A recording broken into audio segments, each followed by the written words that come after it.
rapat bisa kita buka dan dapat mengambil keputusan.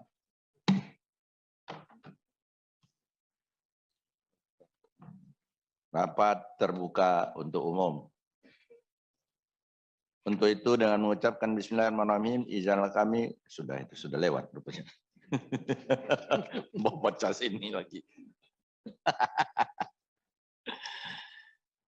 Hadirin yang kami hormati, mengawali rapat hari ini, marilah kita panjatkan puji dan syukur kehadiran Allah Subhanahu wa taala, karena berkat rahmat dan karunia-Nya lah kita dapat bertemu dalam rapat pada hari ini. Bapak-bapak, ibu-ibu, dan saudara-saudara sekalian, agenda rapat kerja hari ini adalah pengambilan keputusan, asumsi dasar dan target pembangunan dalam kebijakan ekonomi makro dan pokok-pokok kebijakan fiskal tahun 2023.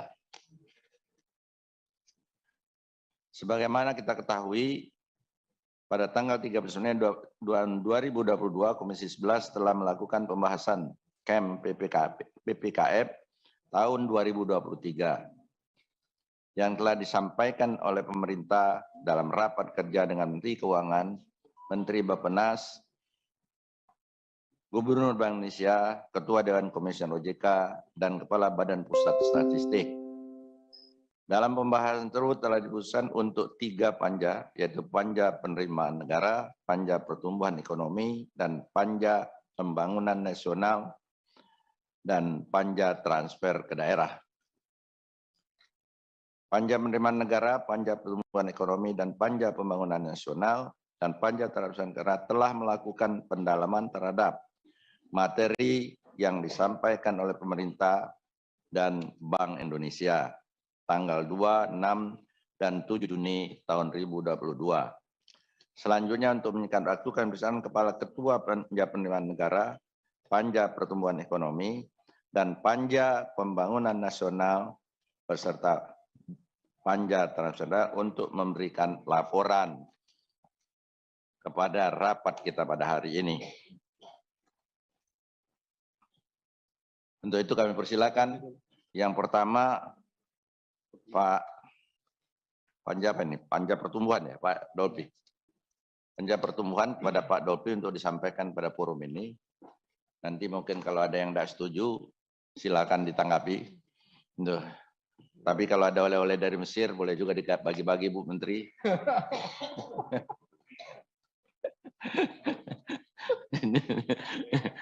Oh nanti Pak. Oke. Silakan Pak Dolpi. Terima kasih Ketua, yang terhormat Ketua Pimpinan dan anggota Komisi 11, yang terhormat Ibu Menteri Keuangan, Menteri PPN, Bappenas, Deputi Gubernur Bank Indonesia, Ketua DK OJK, dan Kepala BPS beserta jajaran-jajarannya. Laporan Panja Pertumbuhan Ekonomi dan Pembangunan Nasional Komisi 11 DPR RI dalam rangka pembahasan KEM PPKF tahun 2023. Rapat Panja Komisi 11 DPR RI tentang pertumbuhan ekonomi dan pembangunan nasional dalam pembahasan kerangka ekonomi makro dan pokok-pokok kebijakan fiskal tahun 2023 yang dilaksanakan pada tanggal 2, 3, dan 6 Juni 2022. Dalam pelaksanaan panja tersebut, Komisi 11 DPR RI telah memperoleh penjelasan dari pemerintah yang dihadiri oleh Badan Kebijakan Fiskal Kementerian Keuangan dan Badan Perencanaan Pembangunan Nasional dan Bank Indonesia.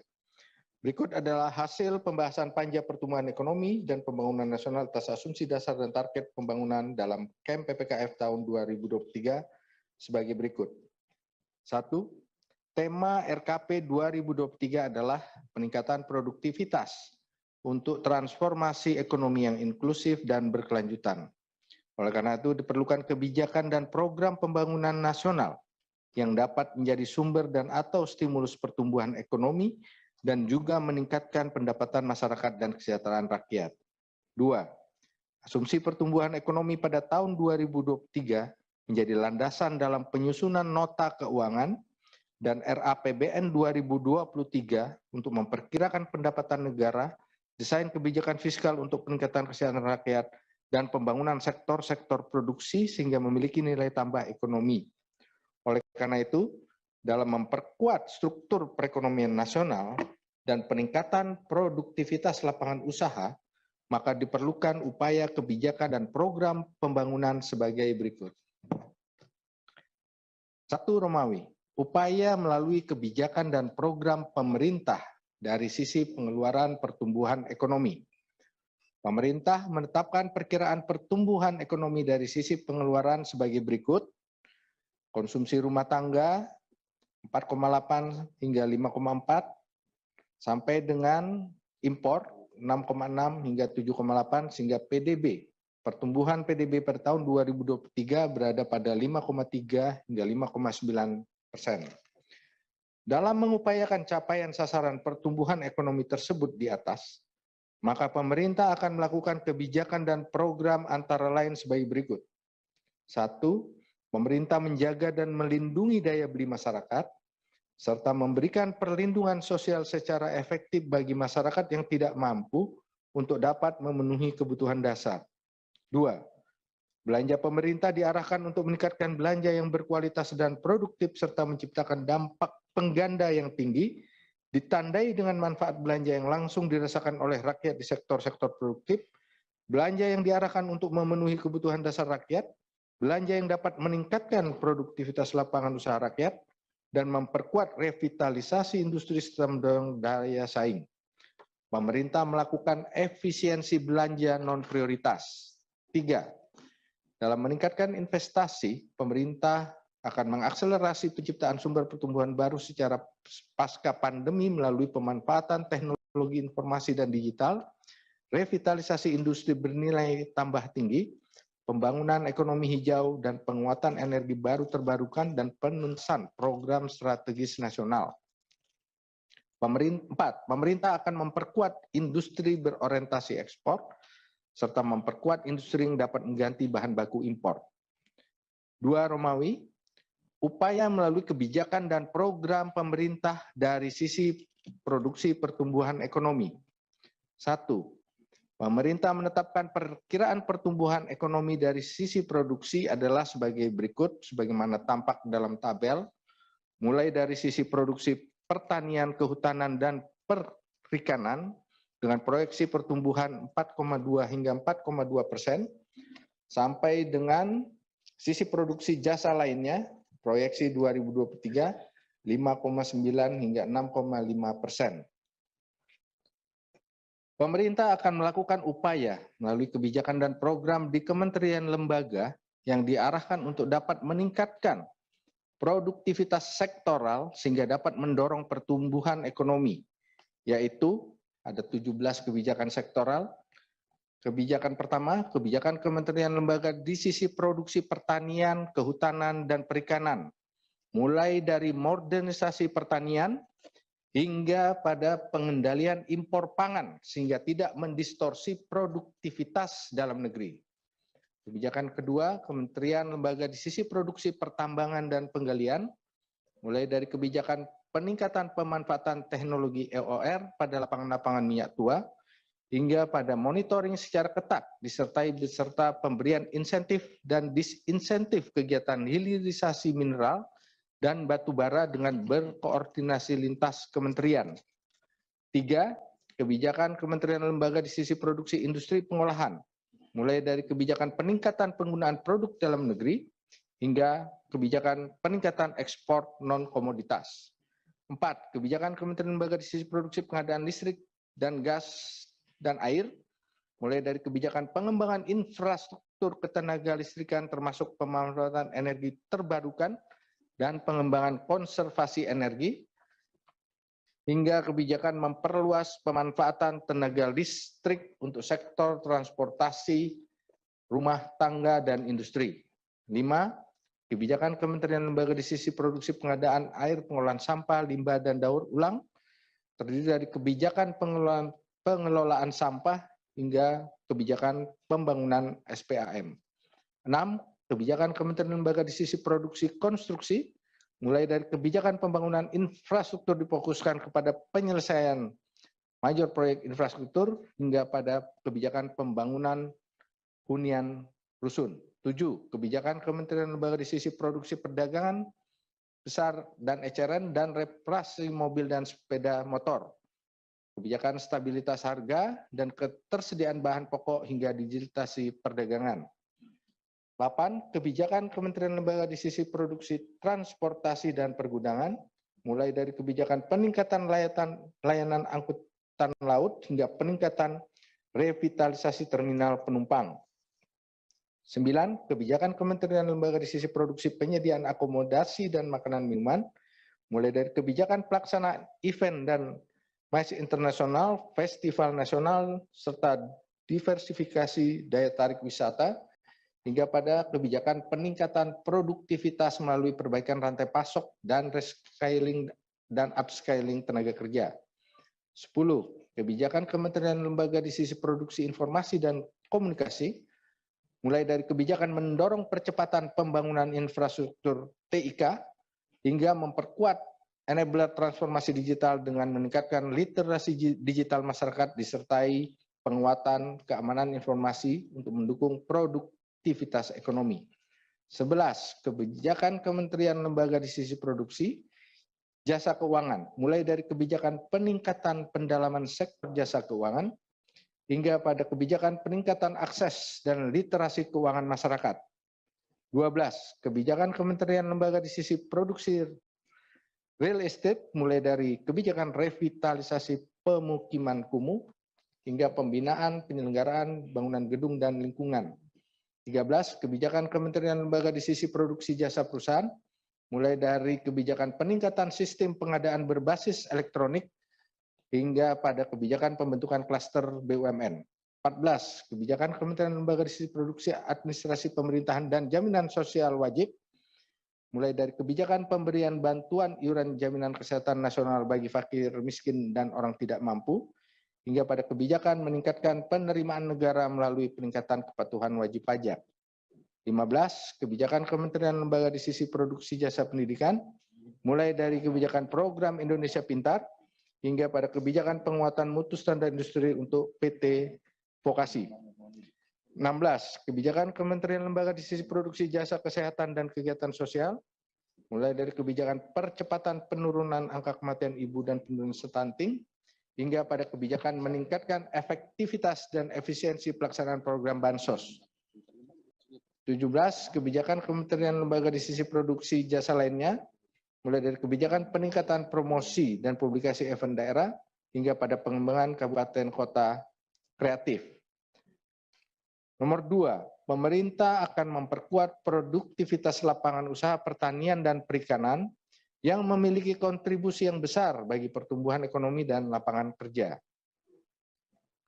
3 Romawi, upaya melalui program pembangunan pemerintah pusat untuk ikut mendorong dan menciptakan pertumbuhan ekonomi daerah.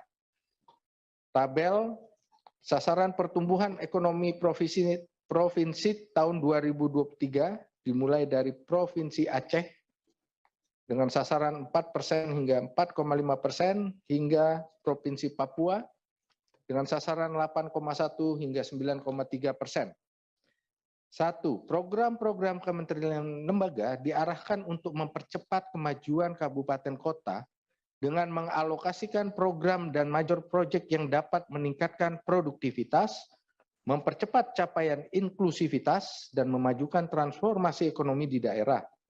2. Program-program kementerian lembaga dan major project dalam mempercepat kemajuan pembangunan di kabupaten kota antara lain: A. Revitalisasi industri pangan, B. Produktivitas petani dan nelayan, C. Pembangunan infrastruktur dasar, D. Pembangunan infrastruktur digital dan komunikasi, E. Produktivitas UMKM, F. Penanggulangan kemiskinan dan pemberdayaan, G. Pembangunan kesehatan, A. Pembangunan pendidikan, I. Penciptaan lapangan kerja, J. Pembangunan sumber daya manusia, K. Pembangunan ekonomi hijau, L. Pembangunan ibu kota negara.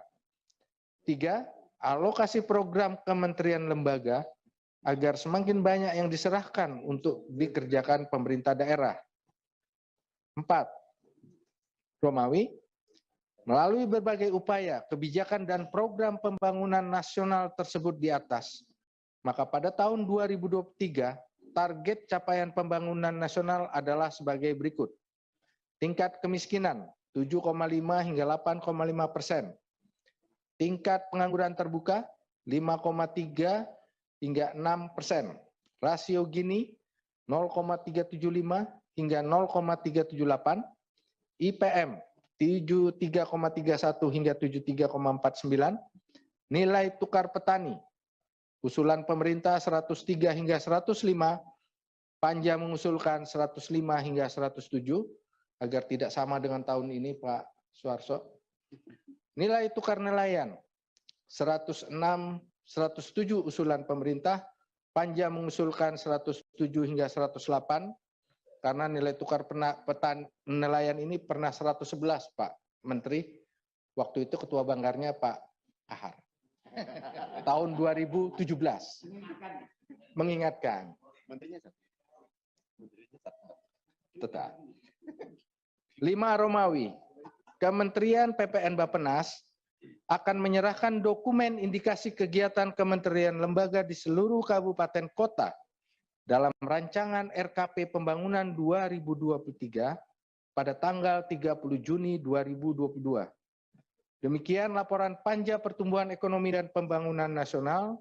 Agar hasil Panja Pertumbuhan Ekonomi dan Pembangunan Nasional tersebut dapat disetujui dalam rapat kerja Komisi 11 DPR RI. Demikian Ketua laporan Panja. Terima kasih. Terima kasih Pak Dolpi. Kita lanjutkan dengan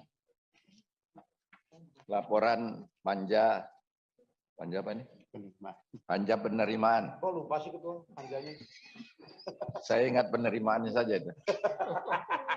Panjanya. Nah, kami persilakan Pak Amir Uskara. Terima kasih Pak Ketua, pimpinan dan teman-teman anggota Komisi 11 yang saya hormati. Bu Menteri Keuangan yang terhormat, Pak Menteri PPN Kepala Bappenas yang saya hormati, Pak Deputi Gubernur BI, Ketua OJK, Kepala BPS, serta seluruh jajaran yang hadir pada siang hari ini. Terima kasih. Bismillahirrahmanirrahim. Assalamualaikum warahmatullahi wabarakatuh. Saya akan bacakan laporan Panja penerimaan Komisi 11 DPR RI dalam rangka pembahasan kerangka ekonomi makro dan pokok-pokok kebijakan fiskal untuk tahun 2023. Komisi 11 DPR RI telah memperoleh KMPPKF tahun 2023 dan yang telah disampaikan oleh pemerintah dalam raker bersama Menteri Keuangan, Menteri BPN Kepala Bappenas, Gubernur BI, Ketua DKOJK, dan Kepala Badan Pusat Statistik pada tanggal 31 Mei 2022. Rapat Panja Penerimaan Komisi 11 DPR RI telah melakukan pendalaman materi panja pada tanggal 2, 3, dan 6 Juni 2022. Pembahasan Panja Penerimaan. Rapat Panja Penerimaan Komisi 11 DPR RI dihadiri oleh pejabat eselon 1 Kementerian Keuangan yang terdiri dari Dirjen Anggaran, Dirjen Pajak, serta Dirjen Bea Cukai, Kementerian Keuangan. Pestur, rencana pendapatan negara dalam KMPPKF tahun 2023 yang disampaikan tersebut terdiri atas 1. Penerimaan perpajakan sebesar 9,3% sampai 9,5% dari PDB untuk tahun 2023. Kemudian penerimaan negara bukan pajak sebesar 1,88 sampai 2,08% dari PDB pada tahun 2023.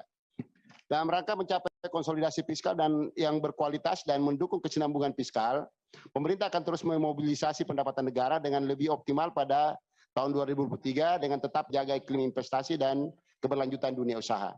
Pemerintah terus berupaya meningkatkan optimalisasi pendapatan dari perpajakan, penerimaan negara bukan pajak, dan hibah dengan tetap menjaga daya beli, iklim investasi, dan perlindungan terhadap masyarakat dan lingkungan. Untuk itu, pemerintah akan terus mendorong efektivitas reformasi perpajakan, reformasi pengelolaan aset, serta inovasi layanan.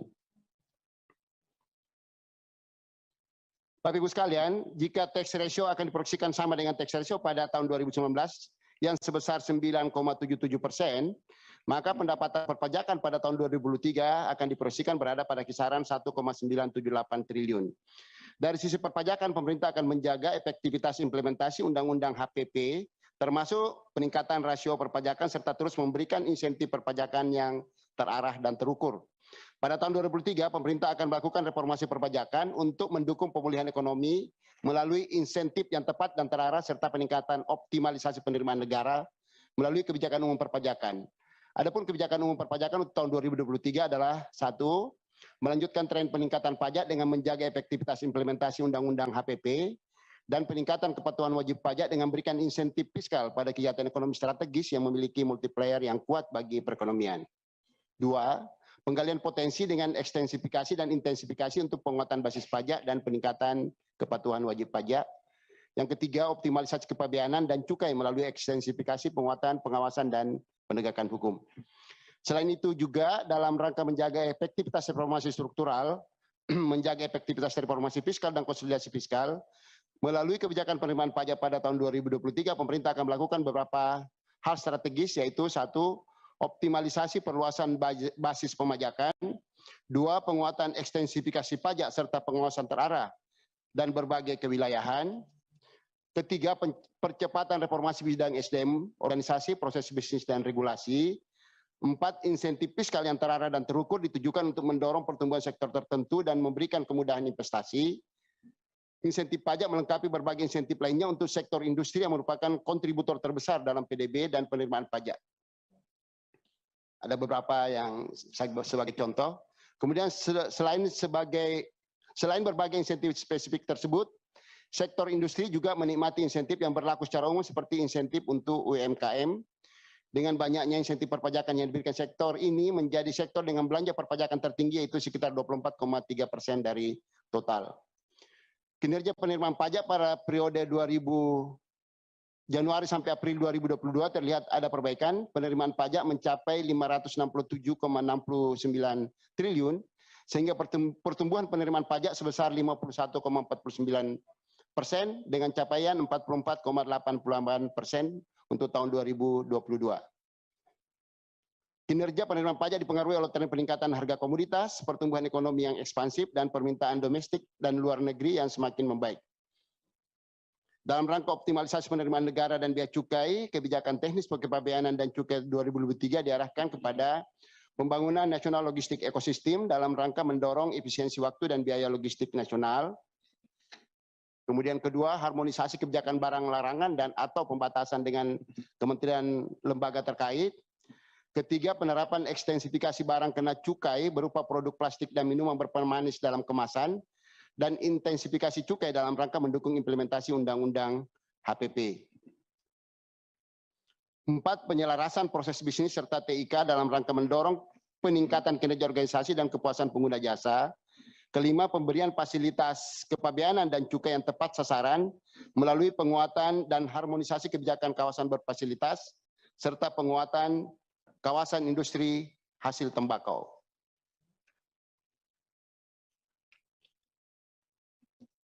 6, peningkatan efektivitas pengawasan pre-clearance, clearance, dan post-clearance kepabeanan dan cukai dalam mendorong peningkatan basis penerimaan dan kepatuhan pengguna jasa. Nomor 7, optimalisasi kerjasama internasional di bidang kepabeanan dan cukai melalui partisipasi aktif dalam forum-forum internasional.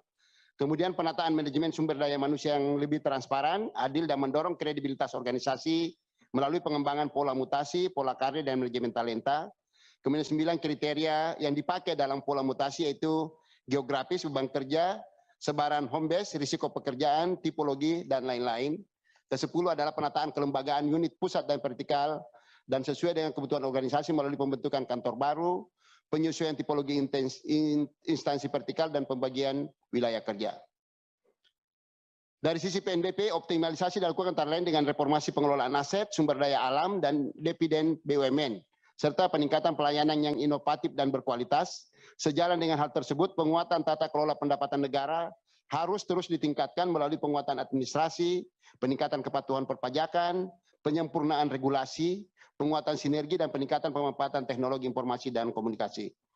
Adapun strategi kebijakan dan upaya yang dilakukan untuk pencapaian target PNBP 2023 adalah yang pertama joint program, kemudian pertukaran data, pengembangan IT, perbaikan regulasi, dan 5, sinergi pengawasan. Kesimpulan dari panja penerimaan berdasarkan hasil rapat internal Komisi 11, pemerintah akan menindaklanjuti hasil rapat panja penerimaan Komisi 11 DPR RI sebagai berikut. 1, meningkatkan tax ratio penerimaan perpajakan tahun 2023 menjadi range 9,40% sampai 10%.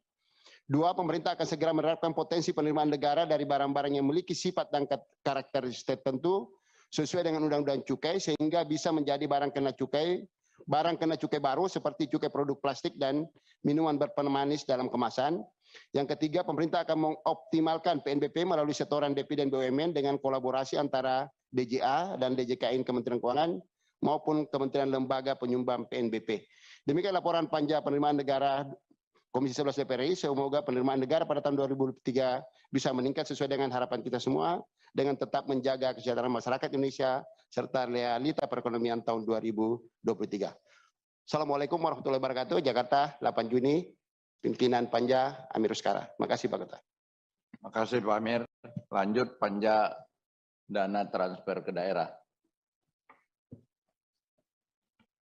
Baik, yang kami hormati Bu Menteri Keuangan, Pak Deputi Gubernur Bank Indonesia, Ketua OJK, Menteri Bappenas, Kepala BPS, dan seluruh yang hadir, pimpinan dan anggota Komisi 11 DPR RI.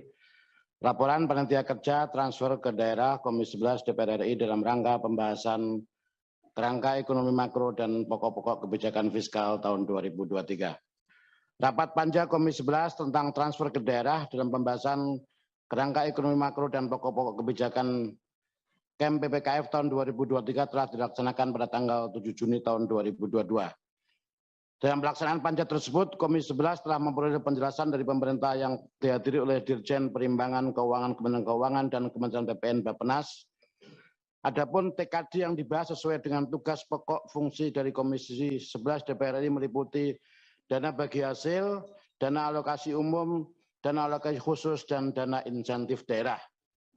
Berikut adalah hasil pembahasan panja transfer ke daerah atas asumsi dasar dan target pembangunan dalam KEM PPKF tahun 2023 sebagai berikut.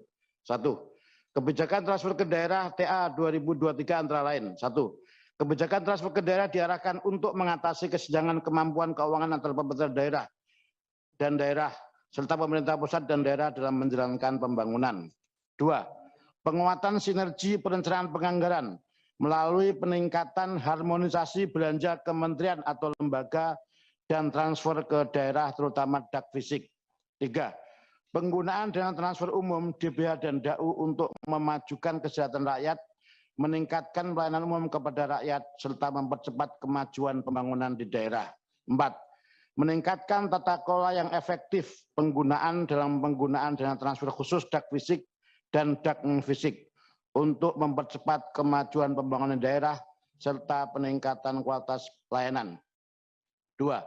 Panja TKD akan melanjutkan pembahasan tentang kebijakan DAU, DAK, DBH, dan DID yang menjadi domain Komisi 11 DPR RI sesuai dengan pentahapan implementasi Undang-Undang tentang hubungan keuangan antara pemerintah pusat dan daerah dan sinkronisasi hasil panja pertumbuhan ekonomi dan pembangunan nasional. Demikian laporan panja transfer ke daerah dengan Kementerian Keuangan dan Kementerian Bappenas agar hasil panja transfer ke daerah tersebut dapat disetujui dalam rapat panja Komisi 11 DPR RI. Sekian, terima kasih. Wassalamualaikum warahmatullahi wabarakatuh. Waalaikumsalam warahmatullahi wabarakatuh. Bapak-bapak, ibu-ibu dan saudara-saudara sekalian, saya kira kita beri kesempatan kepada pemerintah untuk memberikan tanggapan. Kami persilakan terlebih dulu Bapak, bukan Bapak, Ibu Menteri Keuangan, kami persilakan. Terima kasih pimpinan. Bismillahirrahmanirrahim. Assalamualaikum warahmatullahi wabarakatuh. Kami menerima tadi laporan dari Banggar, salah nanti jadinya. Mohon maaf lahir batin. Karena lihat Pak Kahar rasanya masih ketua Banggar gitu loh Pak. Dejavu.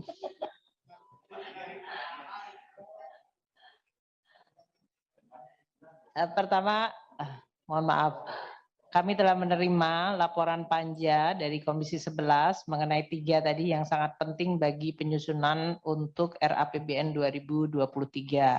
Yang pertama mengenai asumsi makro yang di luar masalah migas. Saya rasa yang tadi disampaikan dari sisi target pertumbuhan ekonomi, inflasi, suku bunga, menunjukkan bahwa di satu sisi kita tetap optimis bahwa tahun 2023 momentum pemulihan ekonomi akan tetap bisa berjalan. Namun di sisi lain kita juga melihat adanya munculnya risiko baru. Kami menerima tadi range yang sudah ditetapkan dan ini akan menjadi bekal kami untuk menetapkan titik nanti pada saat menyusun RAPBN 2023. Untuk beberapa hal yang mungkin tadi Pak Kahar menyampaikan, dari pertemuan kami di Islamic Development Bank, memang pembahasan mengenai risiko global itu dirasakan betul dan menjadi bahan pembahasan dalam Governor Roundtable atau Roundtable Governor Discussion, di mana kita membahas mengenai munculnya risiko terutama dari sisi kenaikan inflasi karena harga-harga energi dan pangan yang akan menyebabkan pengetatan dari moneter. Mungkin kami sampaikan di dalam forum ini, diskusi yang muncul di dalam Governor itu adalah menyangkut seberapa cepat dan seberapa ketat kebijakan moneter untuk menangani inflasi yang akan berdampak pada perlemahan dari sisi production. Ini yang akan terus menjadi bahan pembahasan pada level macro policy di semua forum kalau kita bicara mengenai forum ekonomi dan keuangan. Termasuk mungkin kita prediksi nanti di dalam pertemuan G20 juga ini akan muncul.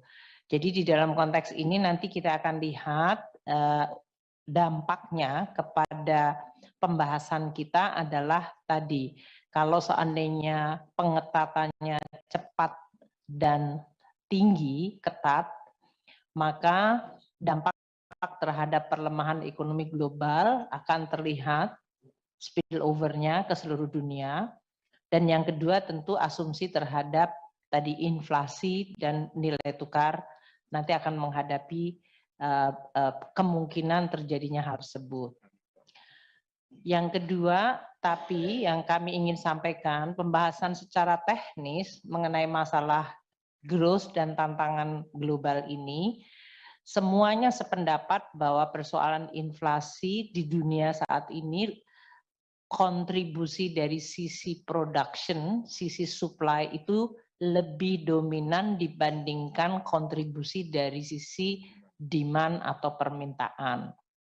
Implikasi kebijakannya adalah bahwa kalau kebijakan makro yaitu fiskal dan moneter terlalu cepat atau ketat yang tujuannya akan lebih cepat mempengaruhi sisi demand, sebetulnya tidak menyelesaikan masalah sisi supply-nya. Karena persoalannya awalnya adalah dari sisi supply, yaitu produksinya terkena disrupsi akibat perang, maupun karena waktu itu pandemi.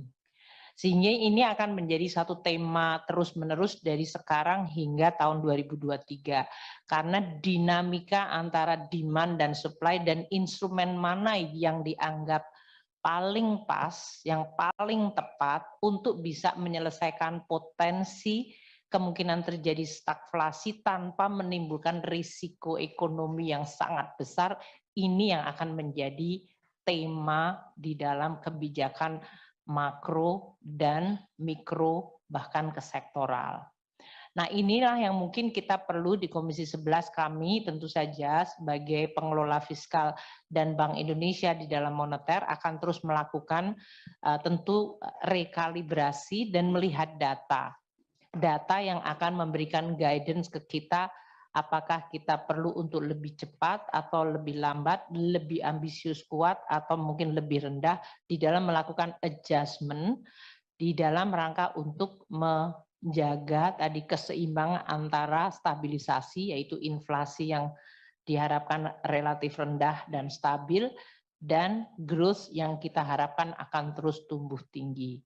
Kami ingin menyampaikan hal itu sebagai oleh-oleh yang paling penting Pak Kahar, Pak Pimpinan dan Bapak dan Ibu sekalian dari anggota Komisi 11 dari apa yang kami rekam dari pembahasan di dalam beberapa forum internasional yang kita hadiri. Yang kedua, mungkin perlu untuk kita lihat dan ini hampir merupakan suatu tren kepastian, yaitu bahwa kalau tadi hanya bicara masalah seberapa cepat dan seberapa ketat, namun direction-nya pasti. Direction-nya itu adalah inflasi lebih tinggi dan oleh karena itu policy moneter yang lebih ketat dan lebih tinggi interest rate-nya itu pasti. Hanya seberapa tinggi dan seberapa cepat. Namun direction-nya itu sudah pasti. Artinya memang cost of money akan menjadi lebih tinggi. Oleh karena itu, implikasi tentu di dalam asumsi makro ini adalah mengenai suku bunga, tadi inflasi dan suku bunga, tapi implikasi kedua adalah nanti pada postur APBN yang harus dijaga dari sisi tadi sustainability dari deficit size yang akan kita propose di dalam RAPBN 2023. Karena kita harus melihat dinamika global itu, yaitu tadi interest rate yang cenderung naik dan dolar yang akan cenderung dibuat lebih kuat. Karena memang dengan interest rate dari dolar akan lebih tinggi atau euro dan juga termasuk yen.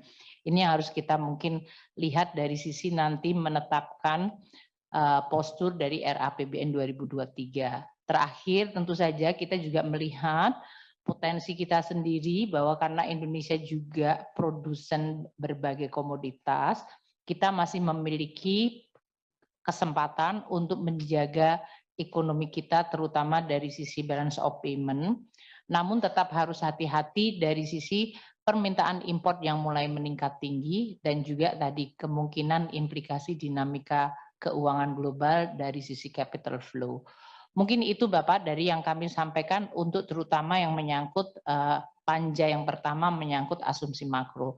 Untuk yang panja kedua yaitu tadi penerimaan dan kemudian panja 3 mengenai transfer ke daerah, saya rasa yang direkomendasi semuanya sesuai dengan arah reform yang kita lakukan, pelaksanaan HPP dan berbagai langkah-langkah yang harus kita terus perbaiki. Kesimpulannya tadi yang dari Pak Amir Uskara sangat penting termasuk poin keduanya. Saya tidak mengulang poin keduanya tempatnya Pak Amir Uskara. Tapi nanti akan kita coba lihat dari sisi timingnya.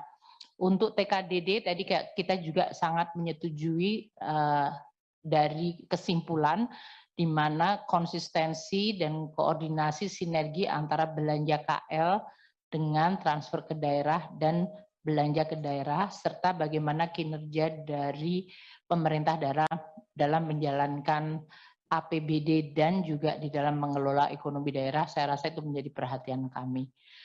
Demikian pimpinan berbagai tadi yang sudah dibacakan Pak Dolfi sangat detail mengenai policy-policy di sisi produksi, saya rasa itu menjadi makin urgent karena memang persoalan dunia sekarang adalah sisi production atau supply side. Jadi mungkin kita harus lihat apa yang bisa dilakukan secara cepat tahun 2022 dan 2003 untuk bisa membantu ketahanan ekonomi kita dan juga kontribusi dunia. Oh, untuk nilai Harso yang akan bicara. Tadi diskusi soalnya bertiga mengenai nilai tukar petani dan nilai tukar nelayan. Kita akan coba sampaikan dengan Pak Harso. Buat kita polisi pemerintah yang membantu nilai tukar petani seperti subsidi pupuk, kemudian PKH, bansos-bansos yang diterima petani itu sebetulnya membantu kenaikan nilai tukar petani yang mungkin tidak dikuantify dalam NTP. Ini yang saya tanyakan kepada Pak Margo, apakah tidak sebaiknya karena anggaran pemerintah untuk membantu kelompok petani dan nelayan itu cukup signifikan. Tapi itu kan tidak dikuantify di dalam perhitungan nilai tukar petaninya. Nah, nanti mungkin terserah BPS tentu punya kemampuan untuk melihat metodologinya dan juga dari sisi akurasi dari penghitungan nilai tukar petani yang menurut kami kalau dari sisi fiskal karena saya tahu bahwa di dalam pos-pos anggaran kita itu cukup signifikan belanja untuk pertanian itu ada sekitar 93 atau 92 triliun tahun ini saja untuk sektor pertanian saja. Plus kalau kita bilang bansos-bansos seperti PKH itu hampir 50-60% itu sebetulnya diterima oleh petani. Nah itu kan harusnya membantu nilai tukar mereka karena itu adalah meningkatkan daya beli dari para petani dan nelayan juga. Mungkin demikian Bapak yang catatan kami tentu tidak mewakili Pak Harso karena Pak Harso beliau punya konten yang sangat banyak. Bukan sama kita kompak Pak, tapi beliau iya. Pak Arso, kalau diizinkan Bapak.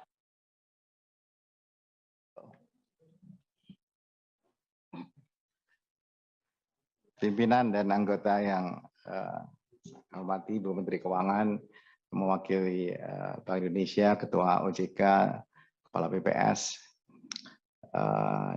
Ini bukan KIB, Pak Kahar. Ini bicara NTN dan NTP. Saya hanya menambahkan NTN dan NTP, sebagaimana tadi disampaikan oleh Bu Menteri, tadi kami berdiskusi bertiga. Tapi saya ingin lebih mudah saja. Memang perlu dimasukkan, sebagaimana tadi disampaikan Bu Menteri. Meskipun data mengenai inclusion dan exclusion error dalam data-data di TKS kita, termasuk untuk ke petani, perlu dirapikan, dan nanti Kepala BPS yang kita telah beri tugas untuk itu. Yang pertama, atas permintaan usulan penyesuaian target NTN, NTN dulu, karena ini dari 106 ke 107 menjadi 107 ke 108, karena kita melihat perkembangan dari Januari sampai Mei itu sudah mencapai 106 sampai 107.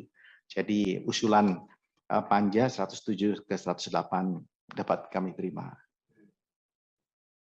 Kan itu Pak Dolfi, saya lihat matanya Pak Dolfi aja.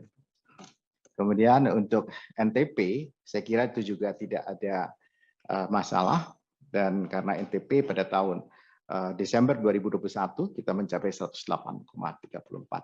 Jadi apa yang diusulkan oleh panja dapat kami terima. Tentu dengan catatan sebagaimana hasil diskusi kami bertiga tadi yang disampaikan oleh Bu Menteri Keuangan. Terima kasih. Assalamualaikum warahmatullahi wabarakatuh. Terima kasih Pak Menteri Bappenas BPN. Selanjutnya seharusnya Gubernur Bank Indonesia, tapi gubernurnya nggak ada, nggak tahu pergi kemana, nggak ada berita. Bapak, sama-sama saya kemarin dari Islamik, tapi beliau masih ada acara di Abu Dhabi. Saya mewakili Pak Gubernur untuk minta pamit ya Pak.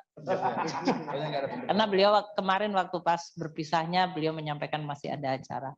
Itu Kami Pak. bertiga loh ke sana. Kamu bertiga harinya berbeda-beda, karena beliau pulang duluan karena ada KIB Pak. Kalau saya kan tidak, jadi kita konsentrasi sebagai Menteri Keuangan. Jadi begini, karena ini raker Bu, raker itu biasanya pimpinan kepala dari kementerian dan lembaga. Nah karena ini bukan pimpinannya, dia bisa mendengar tapi nyampaikan kepada bosnya itu. Nanti lanjut dengan Kepala BPS.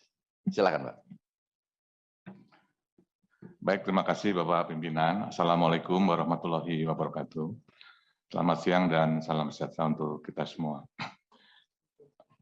Bapak Pimpinan, saya ingin mengomentari sedikit yang disampaikan oleh dari Panja Pertumbuhan Ekonomi.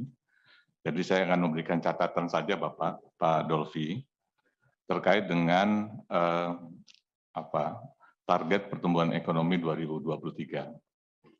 Jadi di sana perlu diberikan catatan karena ada satu komponen yang belum dimasukkan di dalam target pertumbuhan ekonomi. Yang pertama Pak Dolfi izin untuk pertumbuhan ekonomi dari sisi supply. Jadi melihat target-target di sektornya, ini sudah tentu saja adalah ranah dari pemerintah, tapi kami ingin melengkapi bahwa ada satu komponen yang perlu dipertimbangkan, yaitu adalah pajak dikurangi subsidi atas produk. Gitu. Jadi selain ada sektor ekonomi yang sudah disampaikan, ada satu komponen yang menjadi bagian dari penghitungan GDP adalah pajak dikurangi subsidi atas produk. Gitu. Dan ini kalau ingin mencapai target pertumbuhan seperti yang tadi disampaikan oleh Pak Dolfi, di mana batas bawahnya adalah 5,3 dan batas atasnya 5,9, maka melengkapi komponen tadi, ini perlu dipasang target untuk batas bawahnya adalah 9,8 dan batas atasnya 12,9. Jadi dengan memasang target itu, maka secara agregat, secara total akan konsisten antara target pertumbuhan sektor dengan target pertumbuhan ekonomi secara total. Sebagai catatan Pak Dolfi, di tahun 2020 komponen pajak dikurangi subsidi atas produk karena tahun 2020 adalah kondisi krisis akibat pandemi, ini pertumbuhannya negatif. Ini bisa dipahami karena pemerintah waktu itu memang berfokus bagaimana penanganan kesehatan, jadi subsidinya lebih besar dari pajak. Di tahun 2020 komponen itu minus 13,1%. Di tahun 2021, seiring dengan perbaikan ekonomi, penerimaan pajak semakin baik, ini sudah recovery, tahun 2021 tumbuhnya 14,9.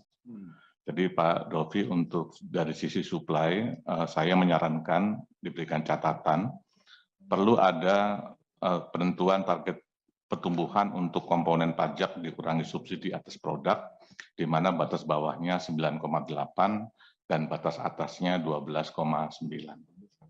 Itu yang pertama Pak Dolfi. Kemudian dengan cara yang sama Pak Dolfi, kami juga ingin memberikan catatan terkait dengan target pertumbuhan ekonomi kalau dari sisi demand.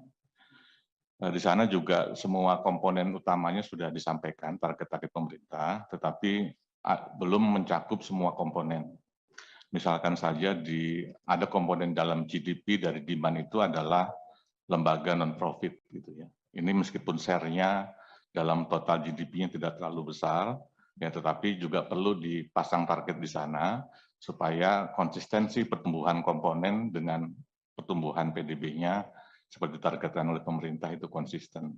Dan ini kalau dihitung Pak Dolfi, maka batas bawahnya adalah 16,7 dan batas atasnya 17,1%. Gitu. Ini catatan saya Pak Dolfi, ya, supaya nanti dalam laporannya konsisten antara pertumbuhan sektor dengan pertumbuhan total dalam pertumbuhan ekonominya. Yang kedua, tadi saya diskusi dengan Bu Menteri Keuangan dan juga Pak Menteri PPN Kepala Bappenas, gitu. Terkait dengan NTP memang ini belum dimasukkan komponen subsidi dari pemerintah kepada para petani dan nelayan. Ini akan menjadi catatan kami, Bapak Pimpinan, ke depan memang NTP ini tahun ini sedang dilakukan perbaikan metodologi, sehingga berbagai catatan tadi dari Bu Menteri Keuangan